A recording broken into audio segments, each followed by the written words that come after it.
আপনারা কি বলতেছেন? এটা তো আমি 20,000 টাকা দিয়ে কিনছি। আপনি 20,000 টাকাতে মোবাইল কিনছেন, মোবাইলের বক্স কোথায়? বক্স তো কইতে পারি না। কইতে পারবেন না কিভাবে? ফোনটা তো আপনার না, ফোনটা তো চোরাই ফোন। চোরাই ফোন আপনি চালাইতেছেন। এই বক্সটা দাও। এই দেখছেন ফোনের বক্স। ফোন আপনার, তাহলে বক্স কিভাবে আমাদের কাছে আসলো? আপনি থানায় চলেন, আপনার 1 লাখ টাকা জরিমানা হবে। আসেন। কি হইছে চাচা? বাসায় পুলিশকে? আরে কি লেগাইতে? আপনার কাকায় ফোন চুরি করছে।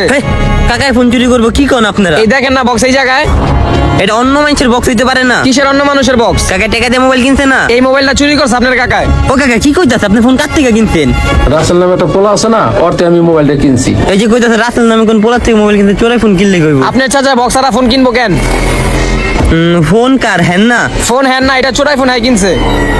আমি কিনে রাখছি রাসেলের থেকে। কি হইছে স্যার? এখন এর থানায় যেতে হইব, হ্যাঁ 1 লাখ টাকা জরিমানা করা হবে। আপনার কাকা আমি শুরুতে কইছি এটা অনেক দামি মোবাইল, অনেক দামি মোবাইল।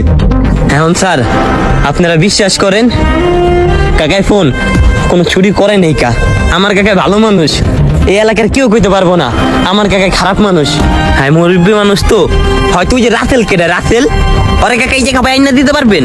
আরে আমি অনেকদিন ধরে দেখি না, আরে আমি করতে এনে দেবো। স্যার ওই রাসেল আপনারা খুঁজা ধরেন, হয়তো ওই চুরি করছে মোবাইলটা। আমার কাকারে সরল সোজা মানুষ পাইতে আমার কাকার কাছে মোবাইলটা বিক্রি করছে। এখন ফোনটা তো আপনার কাকার কাছে পাইছি, তার মানে আপনার কাকাই চোর। স্যার বিশ্বাস করেন এই যে কসমে কইতাছি এইসব আমার কাকায় জীবনও করবো না। আমার কাকায় সরল সোজা মানুষ তো, ওই যে রাসেল আছে না, রাসেল কাকার মোবাইলটা ধরাই দিয়ে গেছে। রাসেলের থেকে কিনছেন না কাকা? হ্যাঁ আমি রাসেলের থেকে কিনছি। হবে কি স্যার এটা থানায় যাওয়া ছাড়া সমাধান করা যায় না? সত্যি কি আপনি এই ফোনটা ওর থেকে কিনছেন? হ্যাঁ বাবা, আমি 20,000 টাকা দিয়ে ওই রাসেল নামে একটা পোলা আছে না, ওর থেকে মোবাইলটা কিনছি। যাক, এরপরে বক্স ছাড়া সিকিউরিটি ছাড়া কোনো ফোন কিনবেন না। এবারের জন্য ছাড় দিলাম, কখনো যেন আর এমন হয় না। ঠিক আছে।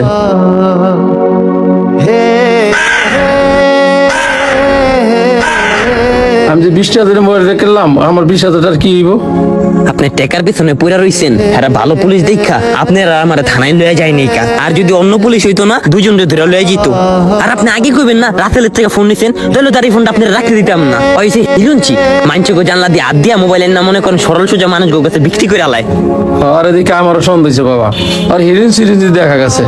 যাক চাচা, উপর আল্লাহ বাঁচাইতে। জীবনও ভুলেও এমন ভুল কইরেন না। মোবাইলের কাগজপত্র বক্স দেখা তারপরে মোবাইল কিনবেন।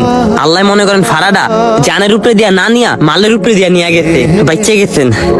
সুযোগই অসৎ ব্যবহার প্রত্যেকেই করতে চায়, এই সুযোগটা আমরা যেন কাউকে না তৈরি করে দেই। আপনার মোবাইলের সম্পর্কে কোনো অভিজ্ঞতা না থাকলে কোনো অভিজ্ঞতাশীল লোকের সাথে পরামর্শ করে তারপরে ফোন ক্রয় করেন।